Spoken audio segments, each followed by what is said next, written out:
सिंध रुगो अमुन प्यार मोहब्बत तहज़ीब ऐं तमंदन जो गहवारो ई नाहे रही, पर इहा सिंध वणज वापार जो मर्कज़ बि रही आहे, जंहिं सबबि माज़ीअ जी सिंध खे दुनिया जो हिकु सुखियो सताबो देश बि तसवर कयो वेंदो। सिंधी सुखियाई ऐं सताबाई जा अॼु बि केतिरा ई उञाण मिलनि था।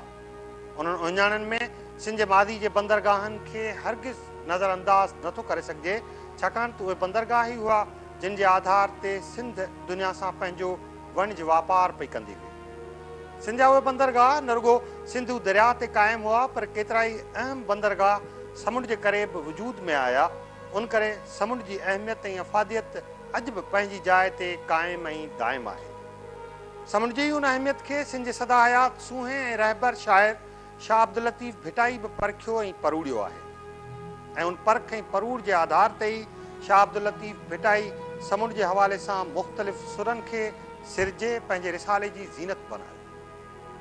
समुंड जे हवाले सां शाह अब्दुल लतीफ़ भिटाई जे रिसाले जो हिकिड़ो सुर त सामूंडी आहे, पर उनखां बि आला ऐं उत्तम अंदाज़ में जंहिं सुर खे बयानु कयो वियो आहे सो सुर आहे सरी राग।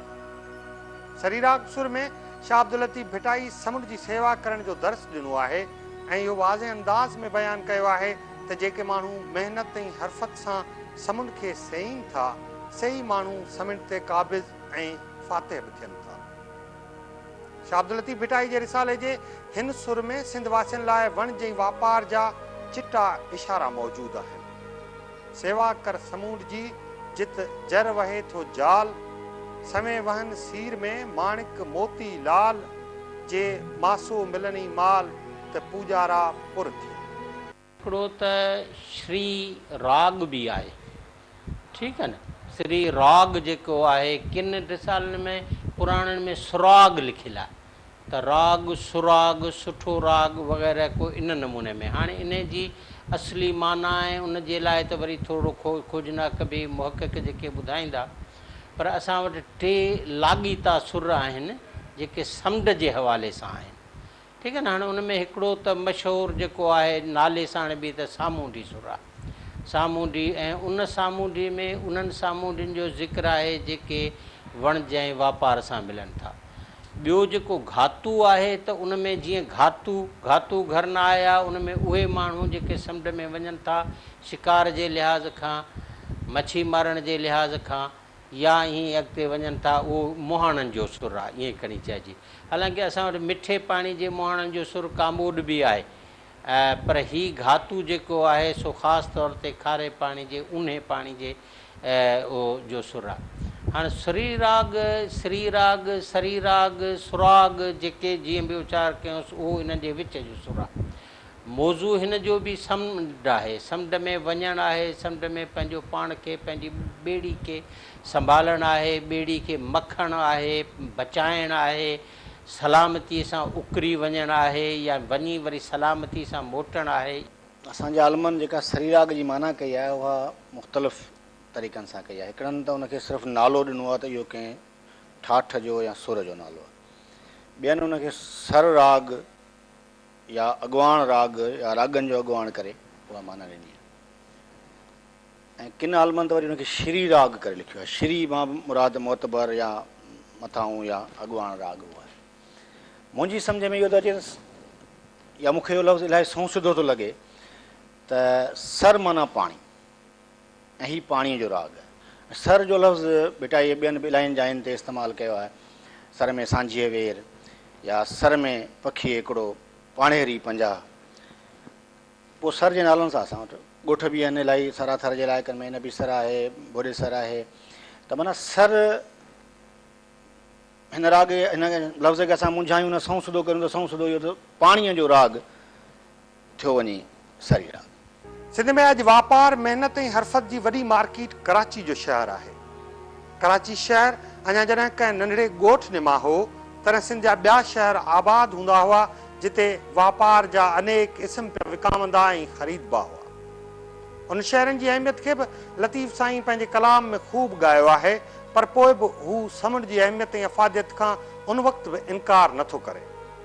शायदि शाह अब्दुल लतीफ़ भिटाई खे इहो पूरी रीत इल्मु हो त संदसि दौर खां पोइ बि समुंड जी अहमियत ऐं हैसियत अञा वधी वेंदी, उन करे ई त हुन सिंध वासियुनि खे इहो चिट्टो पैगाम पे पहुचायो त हू समुंड खां पासीरा न थियनि, छाकाणि त उन समुंड में लाल जवाहिर लिकल आहिनि जिन खे हथ करे सिंध वासी हमेशह लाइ सुखिया ऐं सताबा बणिजी सघनि था।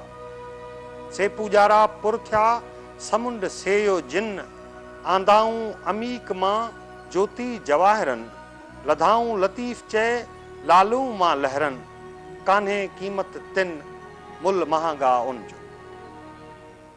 हिन में लतीफ़ सिंधियुनि जे वॾनि वापारनि जो ज़िक्र कयो आहे, जेके वॾे में वॾा तुजार हुआ, वॾा ॿेड़ा हुननि जा हलंदा हुआ, मिस्र ताईं हलंदा हुआ, सुमेर ताईं हलंदा हुआ, श्रीलंका ताईं हलंदा हुआ। ॿियो हिन सुर में ज़िक्र आहे गवासनि जो, जेके समुंड में टुॿी हणी सिपूं ऐं मोती खणी ईंदा। टियों ज़िक्र हिन में आहे कंयर जो। कंयर, इहो कंयर जेको आहे सो आहे दूरबीन, यानी ही असांजो इस्तेमालु जेको आहे दूरबीन जो, पतो न आहे त यूरोप में अलाए कॾहिं तख़लीक़ थी आहे, पर सिंध में हिन जे तख़लीक़ जो काफ़ी ॾुखो दौरु आहे।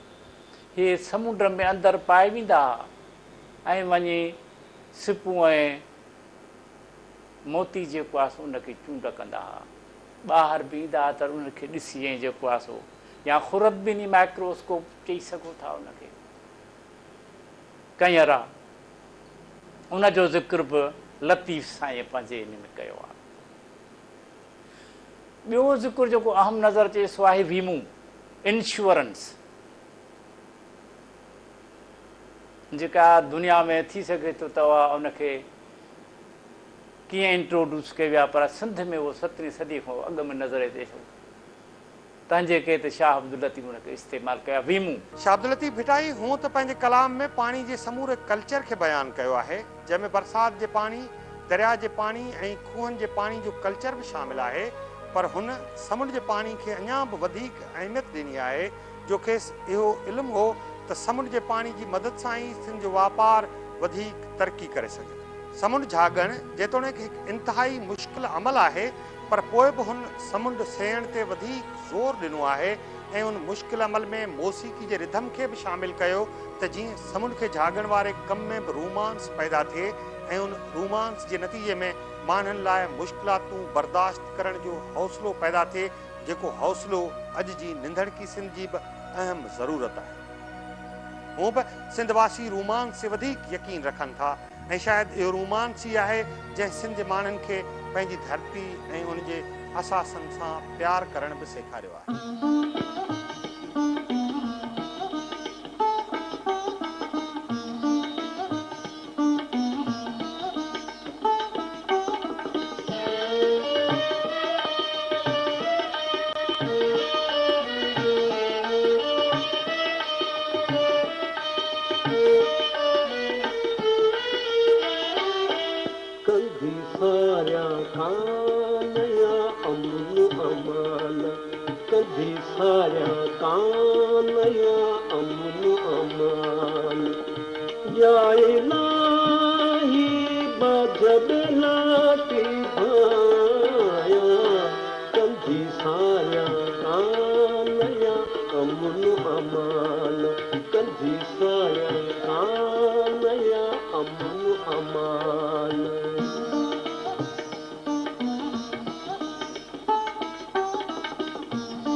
अमन अमान कंधी सारा कानया अमन अमान।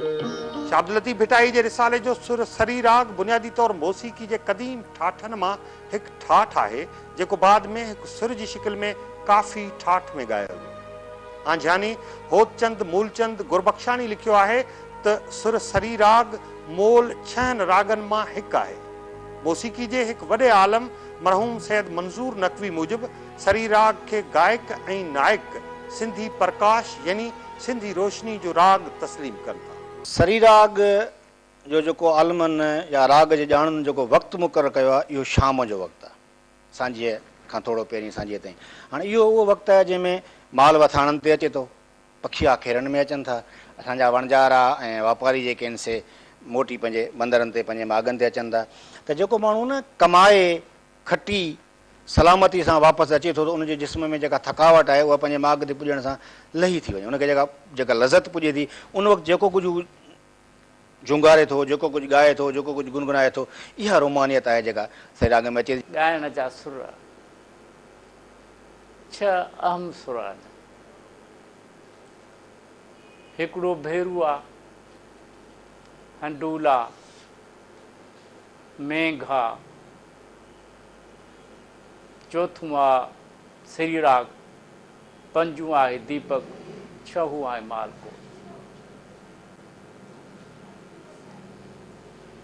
ऐं हिन सुर जे ॻाइण जो वक़्तु जेको हूंदो आहे सो आहे शाम जो 4 खां शाम जो 8 ताईं, 4 कलाक।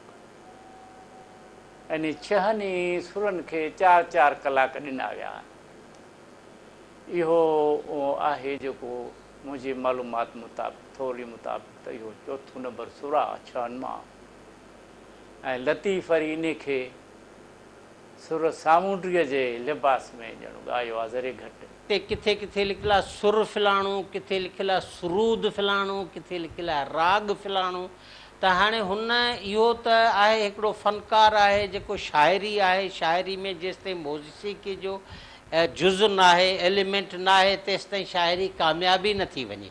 शाइरी उहा आहे जेका ॻाइण में त सुर पैदा करे पर चवण में बि सुर पैदा करे, चवण में बि हिकिड़ो मौसीक़ी पैदा करे। छो त शाइर पंहिंजे या त तरबियत जे करे या इल्हामी तौर ते जंहिंखे असां चवंदासीं त इंस्टिंक्टिवली उन में का जबली तौर ते इहा आहे त हू अखरनि जी मौसीक़ी जो जेको वथ आहे, जेको वैल्यू आहे उहो सुञाणे थो त मुख़्तलिफ़ आवाज़नि अखरनि जे तरतीब सां कहिड़ो मौसीक़ी जो वज़न पैदा थींदो, उहो वरी सॼे रिसाले में आहे। सुरसरी राग जूं जेतोणीकि समूरियूं ज़मीनी ऐं तारीख़ी हक़ीक़तूं पंहिंजी जाइ ते अॼु बि मौजूदु आहिनि, पर उन जे बावजूदु शाह अब्दुल लतीफ़ भिटाई जे कलाम जा लॻभॻि समूरा पारखू हिन सुर खे तमसील ऐं तलमीह जो सुर ॻणीनि था। मरहूम अली नवाज़ हाजन ख़ान जतोई लिखियो आहे त सुरसरी राग में तमसील तौरु सामूंडी मलाहनि जो ज़िक्र आयल आहे जेके जहाज़ जे ज़रिए वणज वापार कनि था ऐं समुंड में गोता हणी उन मां माणिक मोती सिपूं ऐं लालूं कढनि था। उन्हनि मलाहनि खे माल मता ऐं वखर विहाए समुंड उकरी पार पुरबंदर पहुचणो आहे जिते खेनि हिसाब किताब ॾियणो आहे। डॉक्टर नबी बख्श ख़ान बलोच सरी राग मुतलिक़ लिखे थो त सुर सरी राग सॼो तमसीली सुर आहे। संदसि ख़्याल मूजिबि हीउ जहान समुंड आहे जंहिंमें इंसान जी हयाती ॿेड़ी जे मिसल आहे। उन ई ॿेड़ी खे हिन जहान जे समुंड मां ईमान, यकीन, सिदक, सचाई, कोशिश ऐं कामयाबी सां सही सलामत पार पहुचाइणो आहे। शाह अब्दुल लतीफ़ भिटाई जे कलाम जे उन्हनि पारखुअनि जी राय जी उबतड़ अॼु जा मुहक़िक़ उन राय जा आहिनि त शाह अब्दुल लतीफ़ भिटाई जे रिसाले जे सुर सरी राग खे ज़मीनी हक़ीक़तनि सां भेटणु घुरिजे, छाकाणि त सिंध में अॼु बि समुंड मौजूदु आहे ऐं ॿेड़ाइता ॿेड़ियूं काहे इहो ई समुंड जो रुख़ बि कनि था। माज़ी जी सिंध ऐं अॼोकी सिंध जे ज़मीनी हालतुनि में फ़र्क़ु सिर्फ़ु एतिरो आहे जो अॻे उन्हनि ॿेड़ियुनि ते सिंध जा वापारी पिया समुंड झागींदा हुआ ऐं अॼु जे समुंड ते सिंध वासियुनि बदिरां उन्हनि माण्हुनि जो वधीक कब्ज़ो आहे जिन माण्हुनि जो सिंध धरती सां नींहं जो को नातो हरगिज़ न आहे। सॼी भिटधणी जी शाइरी तमसीली आहे।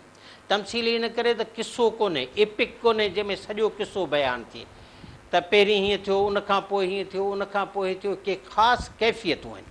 उन ख़ासि कैफ़ियतुनि जो इज़हार आहे ऐं इंतिहाई इंटेंसिव आहे, कॾहिं तमामु गहरो आहे, जेकॾहिं ॾुख आहे त इंतिहाई गहरो ॾुख आहे। ख़ुशी जेकॾहिं किथे आहे त उहा बि गहरी आहे, इंटेंसिव आहे।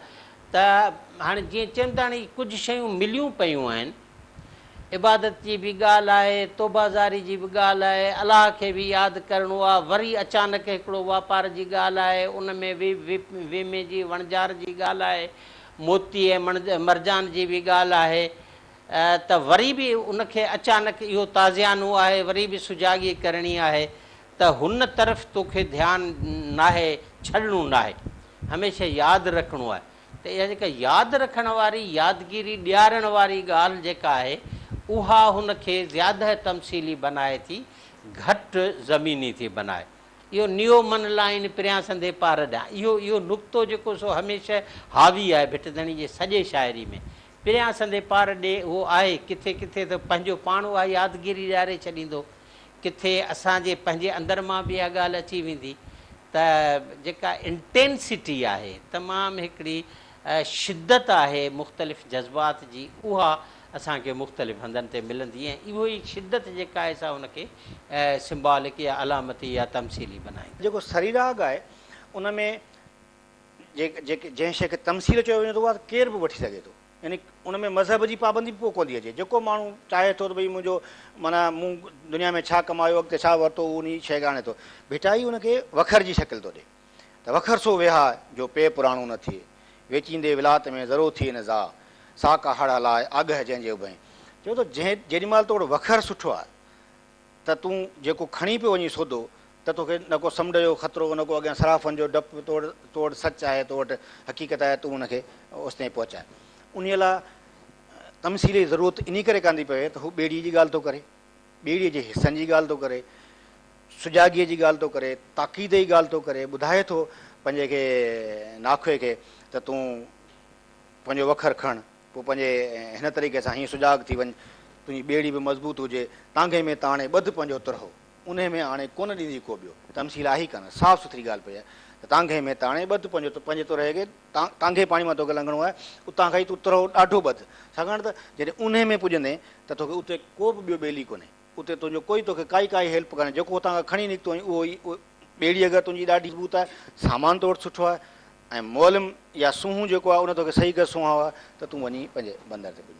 त तमसील ते मुंझण जी ज़रूरत ई कान्हे। साईं आऊं त कतई हिन ॻाल्हि खां इनकार कंदुसि, छाकाणि त मल्हा तुंहिंजी मकड़ी मंझी चोर चरिया, हिते त फ़रंगियुनि जो ज़िक्र बि आहे, हिते त अंग्रेज़नि जो ज़िक्र आहे सिधो सो हुन शेर में। वरी जेको ज़िक्र आहे कि असांजी साइंटिफिक इजाद आहे, काओ आहे, शीशो आहे, जेको असां अखियुनि ते ॾेई समुंड में गुतूं था हणूं सिपुनि खे सोझे लहण जे लाइ। इहा छा में जेको आहे सो सिधी सही ॻाल्हि हिन दुनिया जी ॻाल्हि आहे, हिन दुनिया जे उन हुनुरमंदीअ जी ॻाल्हि आहे। चोथी आहे कंयर जी ॻाल्हि आहे, जेको आहे दूरबीन आहे या खुरदबीन आहे, जंहिंसां असां जेको आहे सो मौतनि खे सूझे कढंदा हुआसीं, सिपुनि खे जेको आहे सुञाणे वठंदासीं हिन में केतिरा मोती आहिनि, कीअं आहिनि, सन्हा आहिनि, थुल्हा आहिनि। त इहा सिधो सो हिन जे क़ाबिलियत जो मार आहे, त वीझार को फन हो हिकिड़ो। सो आउं त चवां थो त हीअ जेको सुर आहे सिधो सो हिन दुनिया जो ई सुर आहे ऐं असांजे हिन ॾाहप जो सुर आहे, असांजे हुन फन जो सुर आहे।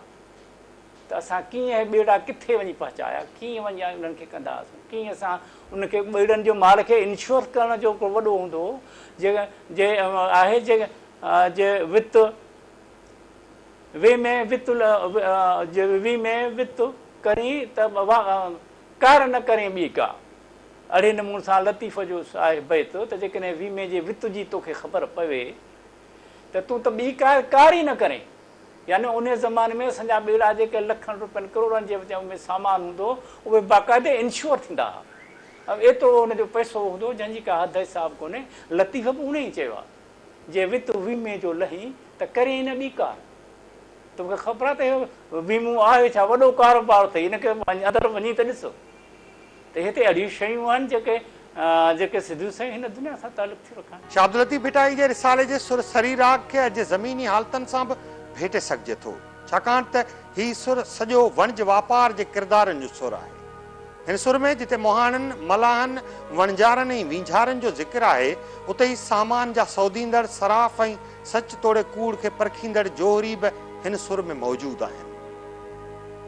हीउ सुर जिते नाखुअनि बेड़ायतनि ऐं कामिल कश्तीबाननि जो ज़िक्र करे थो उते ई उन्हनि जे सौदे ऐं सामान ते बदनज़र विझंदड़ चोरनि ऐं कज़ाकनि जी निशानदही बि थिए थी। हिन सुर में चोरनि खां सुजाग कंदड़ मोलिम बि आहिनि ऐं जेके सुजाग ऐं ज़हीन मलाह आहिनि से वरी समुंड जी सूंहं ॾिसी ऐं मोलमनि खां रहनुमाई वठी पोइ अॻिते वधनि था। मोलम खेनि समुंड जूं पूरियूं पूरियूं ख़बरूं ऐं हालतूं ॿुधाइनि था ऐं ख़ौफ़ ऐं ख़तरनि खां बि खेनि आगाही ॾियनि था। मलाह जॾहिं समुंड जी माठार ऐं सणाए वाह मां मुतमइन आहे त बि मोलम गाफ़िल न आहिनि। अहिड़ी हालत में उहे मोलम वरी मुहाणनि खे ॿेड़ी जी कमज़ोर कैफ़ियत ऐं चोरनि जे माल ते मेरी नज़र बाबति खेनि होशियार कंदा रहनि था। शाहदलती भिटाई जे हुन सुर खे जेकॾहिं सिंध जे अॼोकियुनि हालतनि जी तमसील ॾिजे त उहे समूरियूं हालतूं तारीख़ जे शागिर्द अॻियां अची ज़ाहिर थी बीहनि थियूं जिन हालतनि जे करे सिंध निंधणकाई जो शिकार आहे ऐं उन्हनि ई हालतनि सिंध वासियुनि खे कराची जहिड़े सुखे सताबे शहर खां पासीरो करे छॾियो आहे। सो सरीराग जी तमसील सां सिंध अंदरि सियासी क़यादत यानी मोलम जी खोट जो अहसास बि पधिरो थिए थो, छाकाणि त अॼु जे सिंध जा माण्हू जिते बिरादरियुनि ऐं कबीलनि में तक़सीम थींदा पिया वञनि उते ई हर माण्हू ॿिए जे रत जो प्यासो बि नज़र अचे थो। उन्हनि हालतनि में जेकॾहिं खड़ी खन लाइ सोचिजे त छा ही सिंध शाह अब्दुल लतीफ़ भिटाई जे ख़्वाबनि ऐं ख़्यालनि वारी सिंध आहे त उनजो जवाबु नफ़ी में ई मिलंदो। दुंगी मंझि दरिया कीन ॿुॾे कीन उपड़े हुजे वाढे वाणिया सूहण सभु सड़िया मलाह तुंहिंजी मकड़ी अची चोर चढ़िया जिते ढींग ढिरिया उते रस जे रहबर राह में। सिंधियुनि खे चिता थो ॾे त ख़बरदार तव्हांजे ॿेड़ीअ ते चोर चढ़िया अथव। इहो बि चए थो त जिथे माणक ऐं मोती हूंदा आहिनि तिथे वरी चोरनि जा तकिया बि हूंदा अथव। सिंधियो ख़बरदार थिजो। वरी तंबीह थो करे बंदर जा भई त सुखाया मसमो कपर थो कुन करे जीअं माटे मंझि मही एॾो सूर सही निंड न कजे नाखवा। वरी बि तंबीह थो करे चिता थो ॾे त मलाह तुंहिंजी मकड़ी मंझि चोर चढ़िया। वरी बि इहो नओं इतलाह ऐं मालूमात थो ॾे त जिते माणिक माग उते चोरां तकियो। इहो आहे श्री राग जे सॼे सुर जो हिकिड़ो मुख़्तसर ख़ाको। सूंहं उन दौर में ऐं हिन दौर में वॾो फ़र्क़ु आहे। छो फ़र्क़ु आहे त उन दौर जो जेको सूंहं आहे उहो सच वारो आहे। उहो सच जो सूंहं आहे। उहो चाहे थो त मुंहिंजो ॿेड़ाए थो वञी ॿेड़ी खे मंज़िल ते पुॼाए। हिन दौर में सूंहं त न पर हिन दौर में सूंहा आहिनि। कई हर को दावेदार आहे। ऐं चवंदा आहिनि त यानी दुंगी मंझि दरिया कीअं ॿुॾे कीअं उपड़े हुजे वाढे वाणिया सूहण सभु सड़िया मलाह तुंहिंजी मकड़ी अची चोर चढ़िया।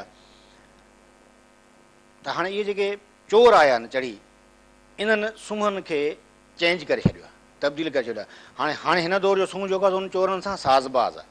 उहो चाहे थो त चोर जेको माल अधु मूंखे ॾियनि अधु पाण रखनि ऐं उन करे लातादाद सूंहं असां वटि थी पिया आहिनि। उहे सूंहं असां वटि पोइ हर फील्ड में आहिनि। यानी उन करे असां वटि मुख़्तलिफ़ मकतब फ़िक्र मुख़्तलिफ़ हिकिड़ी मंज़िल लाइ वेंदड़ मुख़्तलिफ़ रस्ता मुख़्तलिफ़ माण्हू मुख़्तलिफ़ सियासतूं मुख़्तलिफ़ लीडर मुख़्तलिफ़ रहबर इहे सभु इन करे थी पिया आहिनि जो सूंहं हर को सूंहं जो दावेदार ऐं हुन सूंहं हिन दौर जे माण्हू उन सूंहं यानी पैदाइश ॾिठी आहे त मूंखे हितां खां माल मिलंदो। भिटाईअ दौर जो जेको सूंहं आहे उहो न आहे। उहो सच वारो आहे। उहो ताक़ीद थो करे पंहिंजे मलाह खे त तूं पंहिंजी ॿेड़ीअ खे तयारु रख। तूं मूं ते चई कांध भुती धार में मकड़ी ताक़ीद आहे हुनखे। त उहो मोलम ॿुधाए थो ऐं भिटाई चयो त मुला मोलम ख़बरूं पुछी पर उड़ेज। मलाह खे पहिरीं दफ़ो इशारो करे त तूं पहिरीं मोलम खां पुछी पोइ समुंड ते निकिरजे त उहो तोखे ॿुधाईंदो समुंड जो हवाऊं कीअं आहिनि रुख कीअं आहिनि बरसातूं तूफ़ान समुंड में कीअं ईंदा ऐं आया कोई अंदेशो आहे कंहिं ख़तरे जो उन सां गॾोगॾु चोर चढ़ंदा रस्ते में फुरींदा उहे हिन जा रस्ता घस कहिड़ा आहिनि उहे तोखे किथां पिया ताड़ीनि इहो सभु ॿुधाए थो हिन दौर जो जेको आहे सूंहं उहो ईअं नथो करे दंगी विच दरिया की ॿुॾे की उपड़े ठीकु आहे न मौलम माग न अॻिए फिलंगी मंझि फिरिया जिते ढींग ढरिया उते तारी तॻे तुंहिंजी हाणे इहो हाणे उहो मौलम जेको सो कैप्टन ऑफ द शिप आहे सही न कैप्टन आहे जेको वठी थो वञे उनखे ऐं इहो जेके कज़ाक हूंदा हुआ बहरी कज़ाक हूंदा हुआ फिलंगी फिरंगी फ्रेंच पुर्तुगीज़ इहे जेके बि हुआ इंग्लिश फिरंगी त फ्रेंच आहिनि न पर असां हर यूरोपीय खे इस्तिलाहनि फिरंगी था छॾियूं त इहे माण्हू इन्हनि जो कमु ॿिटो कमु हूंदो हुओ हाई सी में पायरेसी कंदा हुआ धाड़ा हणंदा हुआ ठीकु आहे पोइ वरी शहरनि में ईंदा हुआ त वरी वापारी बणिजी ईंदा हुआ वरी किथे अञा ई उहो ॿिया के कमु कंदा हुआ त उहो बि हिन मंझि विज़न आहे त जेके धाड़ेल आहिनि उहे बि आहिनि पर मौलम माग न अॻे फिलंगी मंझि फिरिया मौलम जेको आहे सो उनखे गाइड नथो करे जहाज़ खे अहिड़े नमूने में ऐं जहाज़ शायदि थिड़ी वियो आहे पंहिंजे गस तां भुलिजी वियो आहे तबाही थी वियो आहे जो हुनखे हाणे अची कज़ाकनि घेरियो आहे हाणे इनखे जेकॾहिं वरी असां सियासी तौर ते ॾींदासीं त मुल्क में कहिड़े नमूने में फिलंगी फिरी विया आहिनि छो त भिटदणी जे दौर में कलोड़नि जे दौर में फिरंगी बिल्कुलु हिते सिंध जे चइनी पासे वेझड़ा अची विया हुआ उन्हनि जूं ॻाल्हियूं उन्हनि जूं फुरूं उन्हनि जूं मारियूं इहे सभु ॻाल्हियूं आम थी वियूं हुयूं शाहदुल लतीफ़ भिटाई सुरसरी राग में जिते समुंड जे हालतनि जो ज़िक्र करे थो उते ई हू उन वक़्त में सिंध जे वखर बाबति बि तारीख़ी ॼाण फ़राहम करे थो सिंध अंदरि शाह अब्दुल लतीफ़ भिटाई या उन खां अॻु वारे दौर में कहिड़ो वखर विहाइबो हो उन वखर जी बि पंहिंजी जुदा तारीख़ आहे अॼु जी सिंध में उहो वखर बिन अणलभ थी वियो आहे जॾहिं त उन सौदे ऐं सामान जी जाइ ते नवां वखर ऐं सौदा साम्हूं आया आहिनि बज़ाहिर त इहो ज़माने जी तरक़ी जो कमाल थो लिखिजे पर असुल में सिंधवासी ज़माने जी उन ओचिती तब्दीली लाइ ॼण त तयार ई न हुआ जो जॾहिं मौजूदा सामान जी रेल फेल थी त संदन असुल वखर ऐं सौदो मार्केट मां ग़ाइब थी वियो ऐं हाणे उहो सामान रुगो पसार की दुकान ते ई दस्तियाब नज़र अचे थो अॻे इहो सामान समुंड जा सौदागर सिंध जे बंदर तां खणी विलायत वेंदा हुआ ऐं उन सामान ऐं सौदे जी वॾी रेल फेल हूंदी फर फुल फोटा पारचा पाणेठ पाताऊं कोठियूं क़ीमत संदियूं तर में ताकियाऊं लाजुन मंझि लतीफ़ चए बेड़ा ॿधाऊं जे छुही छोड़ियाऊं से ॿेड़ियूं रखी बाजसी ॿ सौदा आहिनि जेके भिटाई वटि सफ़ा क्लियर हिकिड़ो आहे सच जो सौदो ॿियो आहे कूड़ जो सौदो कूड़ जे सौदे खे भिटाई चवे थो कच ऐं सच जो सौदो उहो आहे जेके सराफ़ क़बूल था कनि जेका शइ जीअं आहे मतिलबु असां वटि सिंध मां जेके शयूं वेंदियूं हुयूं उनमें गरम मसाला हुआ उनमें मलमल हुई कपिड़ो हो फर फुल फोटा पारचा पाणेठ पाताऊं कोठियूं क़ीमत संदियूं तर में ताकियाऊं लाजुन मंझि लतीफ़ चए बेड़ा ॿधाऊं जे छुहे छोड़ियाऊं से ॿेड़ियूं रखी बाजसी हिकिड़ा त उहे सौदा हुआ उहे खणी वेंदा हुआ अॻिते पोइ जावा जंहिंजे लाइ हिकिड़ी मशहूरु चवणी बि अचे थी त जावा जावणा वल नहीं आवणा वल आवणा ओड़ा पाड़ा ढावणा माना जेको जावा वियो ॼण हिन दौर में ॼण त दुबई वियो सिंध जो माण्हू अगरि दुबई वियो चवंदो त एतिरो माल मेड़ींदो एतिरो पैसो कमाईंदो ओड़े पाड़े खे ठाहे छॾींदो त जावा में छा हो सुमात्रा एॾां छा हो एॾां सोनयूं खाणियूं हुयूं असांजे मुहक़िक़ ऐं मरहूम डॉक्टर नबी ख़ान बलोच साहिबु उहे खाणियूं वञी ॾिठियूं उहो सोन जो वापारु उते वञी ॾिठो हिननि रागनि जे पुठियां हलंदे हलंदे रिसाले जी ते तहक़ीक़ कंदे कंदे उन इहो बयानु कयो त उते जेको सोन जो वापारु आहे सो हिन वक़्तु बि ॾाढो मुहतात तरीक़े सां थिए थो जीअं असां ऑपरेशन थिएटर में वञूं था कपिड़ा चेंज करे ईअं वञिणो थो पए उते त जीअं सोन कपिड़े में लॻी बि न अचे उहा शइ उते छॾणी पए थी ॾाढो हिकिड़ो सीन हा मंज़र हुआ जेके डॉक्टर साहिबु ॿुधाया पिए त मतिलबु चवनि था हाणे सोन अञा सोन खां बि अॻिते ई शइ पई आहे उहा आहे पाणेठ उहे आहिनि पाणीअ वारा मोती उहे इलाही हीरा या जवाहिर त उहे अञा बि वधीक क़ीमती आहिनि त सौदो हिकिड़ो थियो वञी गरम मसालनि वारो ॿियो थियो वञी कपिड़े वारो टियों थियो वञी कपिड़े में पोइ कापायती बि अची थो वञे कापायती जा बि असां वटि टचिस मिलनि था उते बि सराफ़ वेठा आहिनि उहे सराफ़ जेके सुञाणनि था त हिन में सन्हो कतिल आहे या तुलो कतिल आहे त उहो सराफ़ जेको वेठो आहे सराफ़ ॼण त शयुनि खे सुञाणण वारो आहे उहो ॿुधाए थो त हीउ सच आहे हीउ कूड़ आहे सोन खे बि सुञाणे थो सोनारे खां सराफ़ मुख़्तलिफ़ आहे भिटाई थो चवे त सोनारा सराफ़ थी हॾ में कूड़ कमाए सोनारे खे चए थो सराफ़ थी माना सोनारो जेकॾहिं पितल जे मथां थोरो सोने जो पाणी ॾेई हिकिड़ो कूड़ ठाहे ॾींदो बेटा मञे थो करे हद में कूड़ कमु आहे। हाणे कूड़ जेको आहे सो वरी आहे कच। कच उहा जेके हीरा मोती जवाहिर लाल जेके शयूं समुंड में अमीक में उनाई में थींदियूं हुयूं, जेके टोबू ऐं गवास वञी हथु कंदा हुआ, उहे उन जे बदिरां उन जूं हमशिकल शयूं काए में या नंढे पाणीअ में मिलंदियूं। उन करे बैत आयो त काओ कमायो मोती मूं न वणिजिया, सीह जो सैद चए वखर विहायो। रॉ मटीरियल में हिकिड़ो ख़ुदि सिधो सिधो लूणु जेको आहे, ठीकु आहे न, सोडियम क्लोराइड जंहिंखे था चओ, उहो छो त समुंड जे वेझिड़ाई जे करे घणो हूंदो ऐं उनजी वरी प्योरीफुल शिकिल हूंदी हुई शोरो, कलमी शोरो हूंदो हो। छो अच्छा नीर जो फसल थींदो हो, नीर जे फसल जे करे हिकिड़ो कुदरती इहो रंग डाए मिलंदो हो, जेको उन खां पोइ हाणे त केमिकल रंग थी विया हलिया आहिनि, पर उन जो हिकिड़ो मेडिसिनल वैल्यू बि हूंदो हो ऐं उन जो ॿियो बि इहो बि वैल्यू हूंदो हो त उहो रंग उन जो थधो ऐं पको चिटो हूंदो हो। पोइ लाख हूंदी हुई जेका बि घणनि कमनि में ईंदी हुई ऐं पर हिन मंझि रंग साज़ी में बि वॾो उन जो अमल दख़ल हूंदो हो।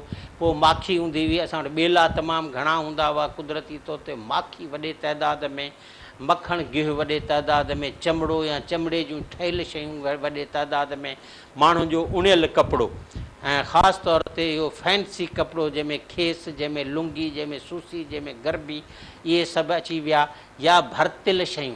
अच्छा ॿियो हिते जो माण्हू सोनार के कम में बि वॾो माहिर हो, त चांदीअ जा ऐं हिन जा सोन जा ज़ेवर, उन ते जड़ाव जो कमु, वींझर हूंदा, वियासीं वींझार हीरो लाल वेंदी जे हीरल आहिनि लालनि जो कमु जेको वींझार कंदा हुआ। अॼु उन्हनि जा पोयां हाणे त वींझर त तव्हांखे कंहिं पुछंदो चवां बाबा तो वींझर ॾिठो, मां बि सॼी ज़िंदगीअ में हिकिड़ो वींझार ॾिठो, उहो असां वटि हूंदो। पोइ हुनजो जेको हूंदो हिकिड़ो तरीक़ो, असां कलाकनि जा कलाक बीह रुॻो उनखे ॾिसंदा हुआसीं त हे कीअं पियो करे। हालांकि उहो तॾहिं शायदि हीरा ऐं लाल त हू कोन विंधे सघंदो हो, पर ॿियूं जेके नग आहिनि जिन खे असां था चऊं प्रेशियस, सेमी प्रेशियस स्टोन, उहे वेठो ठाहींदो, उहो उन में लॻाईंदो वेठो हो, दोहरियुनि में, मुंडियुनि में, कठमालुनि में, ॿियनि सभिनी में। त इहो वींझार को कमु बि जेको तमामु नफ़ीस क़िस्म जी जेका पॉलिशिंग हीरनि जी लालनि जी थिए थी, उहा उन में याकूतनि जी वॾी महारत हूंदी हुई, इहो बि कमु हूंदो हो। त कम ऐं हुनर हिन दौर। अच्छा तंहिंखां पोइ जेको ब्लैक स्मिथी, तमामु सुठियूं तलवारूं ठाहिणु, सुठियूं कुहाड़ियूं ठाहिणु, सुठियूं ढालूं ठाहिणु, सुठियूं सुअड़ियूं ठाहिणु, सुठा खंजर ऐं चाकू ठाहिणु, इन में बि वॾा माहिर माण्हू हूंदा हुआ। त इहे बि सभु शयूं हितां वेंदियूं हुयूं। उन जे एवज़ में कचो सोन हिते ईंदो हो, या अनपॉलिश्ड जेके इहे जेम आहिनि प्रेशियस स्टोन, उहे अची वेंदा हुआ, गरम मसाला ईंदा हुआ, या अहिड़े क़िस्म जूं शयूं। छो त हूंदो हो त ॾे वठि हूंदी, बाटर जिन्स जे बदिले में जिन्स जो घणे भाङे कारोबार ईअं हलंदो हो। ज़मीनी हालतुनि जे तनाज़ुर में जेकॾहिं शाह अब्दुल लतीफ़ भिटाई जे हिन सुर खे जाचिजे त हर तरफ़ असुल बदिरां नकुल शयुनि जो आम वाहिपो नज़र ईंदो। हालांकि नकुल जो वापारु करणु सिंध वासियुनि जो वड़ हरगिज़ न रहियो आहे, पर ज़माने जे बदिलियल हालतुनि में माज़ी जी ख़ुशहाल ऐं सुखी सताबी सिंध जा माण्हू बि असुल बदिरां नकुली वखर विकिणण ते मजबूर नज़र अचनि था। वखर सो विहाए जो पए पुराणो न थिए, वेचींदे विलात में ज़रो थिए न ज़ा, साका हड़ हलाए अग जंहिंजे उबे। सिंध जे समुंड में अॼु बि उहा ई उथल पुथल ऐं हलचल महसूसु थींदी आहे जेका सदियुनि खां समुंड में ॾिसी सघिबी आहे। पर अॼु ई माज़ी जे हालतुनि में फ़र्क़ु सिर्फ़ु इहो आहे त समुंड जे मथाछिरे जो कल्चर त तब्दील थियो आहे, पर समुंड पंहिंजूं असली आदतूं ऐं ख़ुसलतूं नाहिनि वटि। अॼु बि जॾहिं समुंड जूं वीरूं चढ़ी ईंदियूं आहिनि, तॾहिं माहौल में ख़ौफ़ जी नई फिज़ा पैदा थी पवंदी आहे। पर उन्हनि लहरनि सां झेड़ींदड़ उहे बहादुर मलाह बहरहाल समुंड खे झाॻींदे नज़र नाहिनि ईंदा, जिन मलाहनि ऐं बेड़ायतुनि जो ज़िक्र सिंध जे सदा रहबर ऐं सूंहें शाह अब्दुल लतीफ़ भिटाई पंहिंजे कलाम में कयो। शाह अब्दुल लतीफ़ भिटाई वापार में थींदड़ ठगियुनि ऐं अटकलनि जो बि पंहिंजे कलाम जे हिन सुर में अहातो कयो आहे। हू बिल्कुलु वाज़े अंदाज़ में ॿुधाए थो त सणाओ सौदो कहिड़ो आहे ऐं अणाओ सौदो मार्केट में कीअं खजी अचे थो। सिंध जे अॼोके हालतुनि में जेकॾहिं वापार ऐं वापारियुनि जी परख कजे थी, त हर तरफ़ चालबाज़ी ऐं अटकलबाज़ी जो नओं दौर नज़र अचे थो, जन त शयुनि जी परख कंदड़ सराफ़ ॼण त मार्केट मां ई ग़ाइब थी विया। व्यासे वींझार हीरो लाल विंधीन जे तिन्ही संदा पोयां सीहे लहन न सार, कुटीन कट लोहार हाणे उन्ही भेणी। वींझार छा कंदा हुआ, जो वींझ कंदा हुआ, विंध कंदा हुआ। ऐं हिन वक़्तु असां वटि विंध करणु मनफ़ी लफ़्ज़ थी पियो आहे, छाकाणि असां वटि विंध जी माना सम्झी ई कान वई आहे। व्यासे वींझार हीरो लाल विंधीन जे, बेटा ई हुनखे मुसबित करे इस्तेमालु कयो। उहे हीरनि में सुराख कंदा हुआ, पाणेठनि में सुराख कंदा हुआ। इहो जेको आम सौदे खां वठी पहिरीं त उहे मिलनि, टोबुआ ऐं गवास ऐं उन अमीक मां ओड़ा मां उहे यानी कच गोदनि खे क्रॉस करे पहिरीं उहे वञी खणी अचनि, पोइ वींझार उनखे विंधींदा हुआ। उन विंधण में एॾो टाइम लॻंदो हुओ, एॾो टाइम लॻंदो हुओ, सणा सणा सणा सुराख ठाहे पोइ उन जूं जड़ाऊं ठाहे पोइ उहे मुख़्तलिफ़ यानी जेके ज़ेवर हूंदा हुआ उन्हनि में या मुख़्तलिफ़ ॿियूं जेके डेकोरेशन शयूं उन में पोईंदा हुआ। उन लाइ बिठाए जो त वियासीं वींझार हीरो लाल वंधीन जे, माना हीरे ऐं लाल में जेके विंधण वारा हुआ से हाणे बचिया ई कोन्हे। हाणे असां वटि जॾहिं वापारु वञी बचियो कच जो, काए जो, त बेटा ही मायूस आहे, उन माहौल खां ई मायूस आहे। ऐं चवे थो त अॻियो काओ कच्छ, अॻियो काए कच्छ या अॻियो काओ कच्छ माणकनि मोट थी, छो सराफ़ आहिनि ई कोन, माणकनि खे केरु सुञाणे। पलाए पायो सच आछींदे लॼ मारा, जेके मूं वटि ॿ चारि पाणे ठहनि इहे खणी जेकॾहिं मार्केट में वञा थो मूंखे लॼ पई शर्म पई, छाकाणि उते रुॻो प्लास्टिक पियो विकिजे, उते रुॻो जेको आहे सो यानी शयूं उहे खजी आयूं आहिनि मार्केट में जेके असांजे मज़ाज जूं कोन्हे, जिन जो असां वटि को मतिलबु का यानी जंहिंजे आॻ अॻिते माण्हू उभे ई नथो सघे। वखर सो विया जो पे पुराणो न थिए, वेचींदे विलात में ज़रो थिए न ज़ा, साका हड़ हलाए, हड़ माना जंहिंमें ॿधल वखर आहे तुंहिंजो, उहा थी हड़, उहा हड़ खणी हल जंहिंमें उहो वखर मौजूदु हुजे जंहिंसां अॻियां सराफ़ वटि बीह सघे। त हिन दौर जो जेको वखर आहे, हिन दौर जो जेको असांजो वापारी आहे या हिन दौर में जेको असां वटि वापारु थिए पियो, इहो सॼो कच्छ आहे, इहो सॼो काए जी कमाई आहे या उन अमीके जी कमाई। उन अमीके जी कमाई उहा हुई जेका सराफ़नि वटि हुई, जंहिं लाइ बेटा इहे दुआब कई आहे त वञनि न मां वींझार पाणेठ जे परखण। शाह अब्दुल लतीफ़ भिटाई जॾहिं सिंध जे बंदरनि तोड़े वण जे वापार जे मार्केटनि ऐं ज़रियनि ते वीरानियूं ऐं धारियुनि जी यलगार थो ॾिसे त संदसि हींअरो लूणु थियो पवे।